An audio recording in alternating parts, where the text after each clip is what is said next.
Okay, guys, this is Mr. Cannon here, and this is U.S. History Part B, Essentials to Success. This is, of course, the second part of our U.S. History class. Some of you may be coming into this class halfway through already, and so this is your first opportunity to get to know me. Most of you, however, will have already taken Part A, and you already know the basics of this class, but we're going to review some procedures to help you be successful in this part of the class. A little bit about myself. My name is Mr. Cannon. That's me and my wife Lindsay up there in the left-hand corner. We've been married for 12 years now. We have 3 sons. Jackson Lee is 9, Hudson is 6, and Graham is 3. We like to spend a lot of our time ministering in our church, Riverbend Community Church. It's in Lexington, South Carolina. Every now and then they even let me preach at our church, so we're pretty active there. We're a Gamecock family. We love sports and we love our Gamecocks. I also enjoy playing golf, and I'm trying to teach my boys to play golf now. Some basic information about U.S. history, both Part A and Part B, is that this is the second part of a 2-part class. You've already taken the first part, Part A, and you've gotten half a credit for that. Now you've got to finish this part, and you've got to take the end of course exam to finish both parts and get your full credit for U.S. history. It is a high school requirement that you take this class and complete it. The end of course test does count for 20% of your grade, so you need to make sure that you go through each lesson and watch the video that we tell you to watch, that you read the text so that you can prepare yourself for the end of course exam. There are a lot of great videos in the course, but the presentations at the very beginning of each lesson are the most important to watch to do well in the class.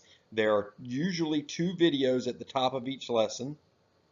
There is a video from myself and a video from Ms. Lekovich.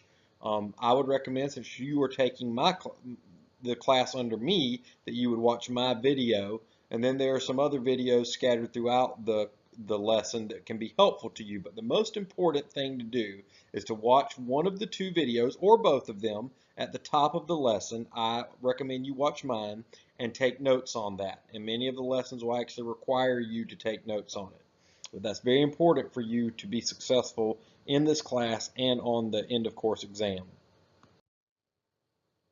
Commitment is a key to being successful in any class, and that will be true in our class. Commitment allows you to live on your own terms, which is certainly important.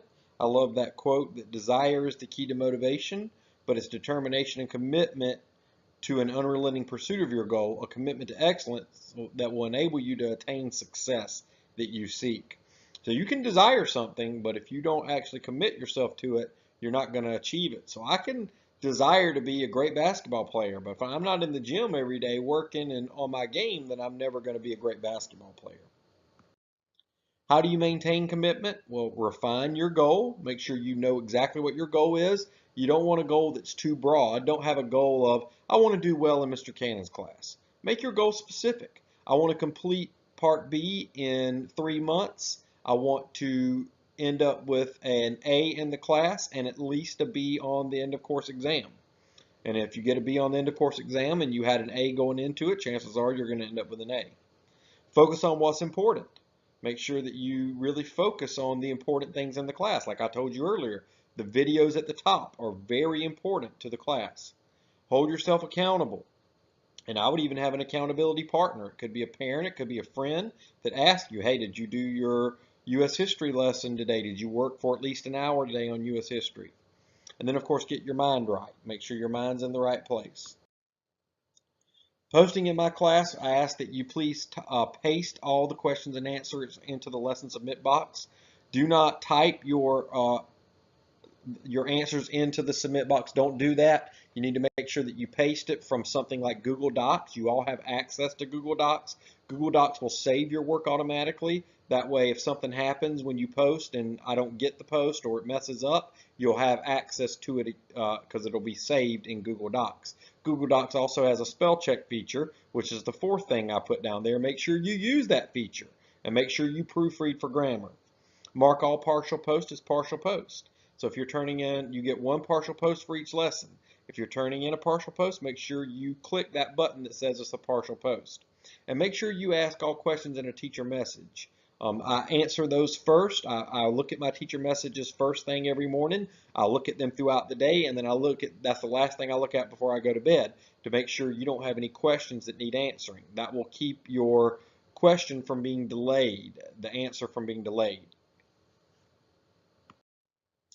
How to be successful in each lesson? Well, we'll say it again. Watch the video at the top of the lesson. There are usually two of them. Not all lessons have two, but there usually are. Pick one or watch both, but I would recommend you watch mine. They are the most important, and take notes on them. Read the text and take notes on the text as well. The text is important. Ask questions if you get stuck.